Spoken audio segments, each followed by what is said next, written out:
Are you someone who is waiting to speak in English only when you become fluent?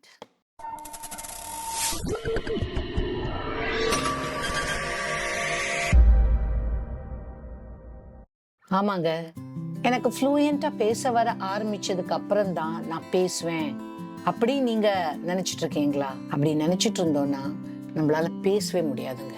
S, it is not possible to start speaking in English only when we become fluent. இந்த video பார்த்ததுக்கு அப்புறம் நீங்க wait பண்றதுக்காக fluency வந்தப்பறம் தான் பேசுவேன் நீங்க wait பண்றவங்களா இருந்தா கண்டிப்பா வெயிட் பண்றத நிறுத்திடுவீங்க. நம்ம நிறைய பேர் என்ன தெரியுமா நினைச்சிட்டு இருக்கோம், நம்ம இங்கிலீஷ் பேச வரணும்னா நல்ல கிராமர் தெரியணும். அது எல்லாருக்கும் அந்த மைண்ட் பிளாக் இருக்கு. நிறைய வேர்ட்ஸ் தெரியணும், அதுக்கப்புறம் தொடர்ச்சியா பேசுறதுக்கு ஐடியா வரணும். அதனால இதெல்லாம் நான் கத்துக்கிட்டு பேச ஆரம்பிப்பேன் சூப்பரா அப்படின்னு நினைச்சிட்டு இருக்கோம். ஆனா அந்த ரீசன் கிடையாதுங்க. நிறைய பேருக்கு என்ன ரீசன்னா ஃபியர் ஆஃப் பீயிங் ஜட்ஜ்ட்.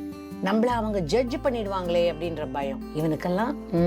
இவளுக்கெல்லாம் பேசுறதுக்கு வாய்ப்பே இல்லை அப்படின்னு நினைச்சிடுவாங்களோன்ட்டு நம்ம பயப்படுறோம். Fear of being judge. ஆனா உண்மை என்ன தெரியுமாங்க, யாருக்கும் மத்தவங்களை ஜட்ஜ் பண்றதுக்கு டைமே கிடையாதுங்க. அவங்கவங்க கவலையிலே போயிட்டு இருப்பாங்க. நாம நினைச்சுக்கிறோம் நம்மள ஜட்ஜ் பண்ணுவாங்களோன்னு. அவங்களுக்கு அவங்க இங்கிலீஷை பத்தி தான் ரொம்ப கவலை. அதனால இந்த வீடியோவை நீங்க ஃபுல்லும் பார்த்ததுக்கு அப்புறம் உங்களுக்கு இருக்கிற இல்ல அப்படி இருந்தால் அந்த ஃபியர் ஆஃப் ஜட்ஜ்மெண்ட் அப்படி பறந்து போயிடும். ஒரு சின்ன எக்ஸாம்பிள்ங்க, நம்ம யூஸ்வலா பாக்குறது தான். குழந்தைங்களை பாக்குறோம் இல்லைங்களா? 1 வயசு குழந்தை, 2 வயசு குழந்தை, அது நடக்கும் போதும் சரி, ஃபர்ஸ்ட் நடக்க ஆரம்பிக்கும் போதும் சரி, எத்தனை வாட்டி கீழே விழுது.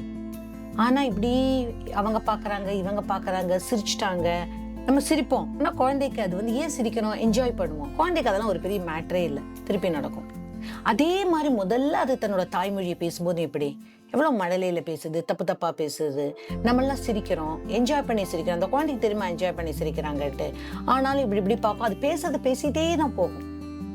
அப்படிதான் நம்ம எல்லாருமே இருந்திருக்கோம் வாழ்க்கையில. அதுதான் the best way of learning. When you talk, you will make mistakes, but that's okay. அந்த mistakes எல்லாம் என்ன, ஒரு push up மாதிரி பிரெயினுக்கு. நம்ம மிஸ்டேக்கே இல்லாம பேசணும்னு நினைச்சா ஆரம்பிக்க முடியாது. So it's okay to make mistakes just like a child making mistakes. நம்மளும் அப்படிதான் நீங்க இருந்தோம். ஆனா அடல்ட் ஆனப்புறம் என்ன ஆயிடுது, we get stuck. ஐயோ சிரிச்சிடுவாங்களே, ஐயோ அவங்க ஒரு மாதிரி பாக்குறாங்களே, என்னோட ஃப்ரெண்டு என்னை விட நல்லா பேசுறாளே, இத மாதிரி நிறைய கண்டிஷன்ஸ்.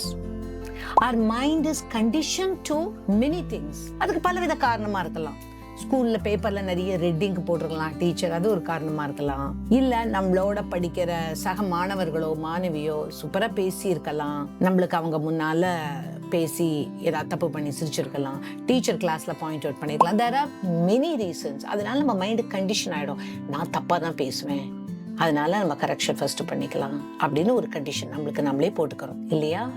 ஆனா மிஸ்டேக்ஸ் பண்ணாம பேச வருது not easy for most of us. Mistake பண்ணி கரெக்ட் பண்ணி வருதுதாங்க கான்ஃபிடன்ஸ். அதுல ஒண்ணுமே பிரச்சனை இல்லை. You will be more confident if you make mistakes and you correct the mistakes. So we should not get stuck, we should keep moving like a child. எப்படி start பண்ணலாம்னு ஒரு சில பல டிப்ஸை பார்க்கலாம். உங்களுக்கு இது மாதிரி தயக்கங்கள்லாம் இருந்ததுன்னா இந்த டிப்ஸை நீங்க ஃபாலோ பண்ணலாம். நம்பர் 1, நீங்க டெய்லி என்ன பண்ணலாம், கரெக்டா பேசினாலும் சரி, சிம்பிளா பேசினாலும் சரி, broken சென்டென்ஸ் பேசினாலும் சரி, யார்கிட்டயாவது கண்டிப்பா நீங்க பேசலாம். ஓகேங்களா? இதுல உங்களுக்கு சிரிச்சுவாங்கன்னு ரொம்ப பயமா இருந்ததுன்னா இங்கிலீஷ் தெரியாதவங்க கிட்ட பேசுங்க. உங்க வீட்டுல உள்ள பெரியவங்களாக கூட இருக்கலாம், பக்கத்துல இருக்கிற குட்டி பசங்களா இருக்கலாம், இங்கிலீஷ் தெரியாத பசங்களா இருக்கலாம். தெரிஞ்ச பசங்களா இருந்தா சிரிச்சிடுவாங்க, நம்மளுக்கு பயமா இருக்குமே. அதனால இங்கிலீஷ் தெரியாத தமிழ் மீடியம் பசங்களா இருந்தா இன்னும் உங்களுக்கு கான்ஃபிடென்ட் வந்துடும், நம்ம நல்லா பேசிட்டோன்ட்டு. இது நம்பர் 1, நீங்க கண்டிப்பா ட்ரை பண்ணலாம். நம்பர் 2, நீங்க broken சென்டென்ஸ் பேசிட்டீங்கன்னு தெரிஞ்சதுன்னா நீங்க அதை கரெக்ட் பண்ணி கரெக்டா எழுதி வச்சுக்கலாம். ஓகேங்களா? கரெக்டா நீங்க எழுதி வச்சுட்டு ஒரு 5 சென்டென்ஸோ 10 சென்டென்ஸோ எழுதி வச்சுட்டு அதை என்ன பண்ணலாம், டெய்லி ப்ராக்டிஸ் பண்ணலாம். அது உங்க இன்ட்ரோடக்ஷனா இருக்கலாம், இல்ல வெளியில நார்மலா நீங்க பேசக்கூடிய சென்டென்ஸ் எதாவது வேணா இருக்கலாம். இதை கண்டிப்பா நீங்க பழக்கப்படுத்தலாம். ஏன்னா உங்களால கண்டினியூஸா புரோக்கனாவே பேசிட்டு இருந்தோம்னா என்ன ஆகும், உங்களுக்கு மேல இருக்கிற நம்பிக்கை குறைஞ்சிரும். அதனால கரெக்டா எழுதி வச்சுட்டு அதை கண்டிப்பா நீங்க ப்ராக்டிஸ் பண்ணலாம். மிரருக்கு முன்னாடி பண்ணலாம், இல்ல வீட்டுல உள்ளவங்கள்ட்ட பேசலாம். வீட்டுல உள்ளவங்களுக்கு நீங்க பேசுறது புரியணும்னு கண்டிப்பா அவசியம் கிடையாது. ஏன்னா நம்மளோட நோக்கம் என்ன, நம்ம இங்கிலீஷ் பேச பழகிக்கிறோம். அவங்களுக்கு புரிஞ்சா நமக்கு என்ன, புரியலன்னா நமக்கு என்ன. இன்ஃபேக்ட் அவங்களுக்கு புரியாம இருந்தா ஆரம்ப கால கட்டத்துல உங்களுக்கு ரொம்ப லோ கான்ஃபிடன்ஸ் தான், அது சூப்பர். அது பாட்டி தாத்தா கிட்ட கூட போய் பேசலாம், மாமா மாமி கிட்டயும் பேசலாம், அங்கிள் ஆண்டி யார்கிட்ட வேணா பேசலாம்.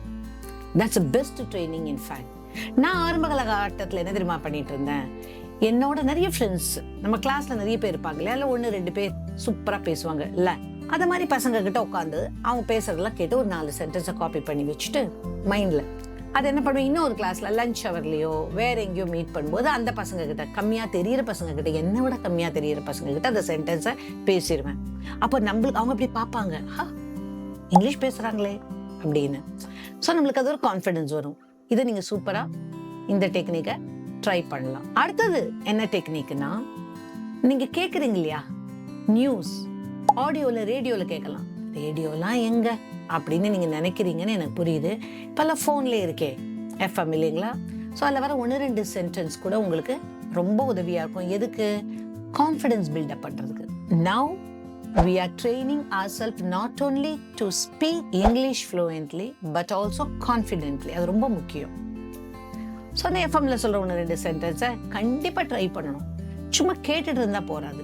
கேட்டுட்டு இருந்தா என்ன ஆகும் நீங்க நினைக்கிறீங்க தெரியுமா, நம்ம கேட்டோம் நம்மளுக்கு வரும். No, there are 2 parts in our brain. One is active brain, another one is passive brain. Active brain எப்படின்னா, நம்ம யூஸ் பண்ற சில சென்டென்ஸ் எல்லாம் எப்பவுமே அதுல ஆக்டிவா இருக்கும். இன்னும் சில பல சென்டென்ஸ் எல்லாம் நம்மளுக்கு தெரிஞ்சிருக்கும், அதை நம்ம யூஸே பண்ணியிருக்க மாட்டோம், தெரிஞ்சிருக்கும். அதை யூஸே பண்ணலன்னா அது பாசிவ் ஆயிடும். பாசிவ்னா ஒன்றும் செய்யாம அப்படியே சும்மா உட்காந்துருக்கும்.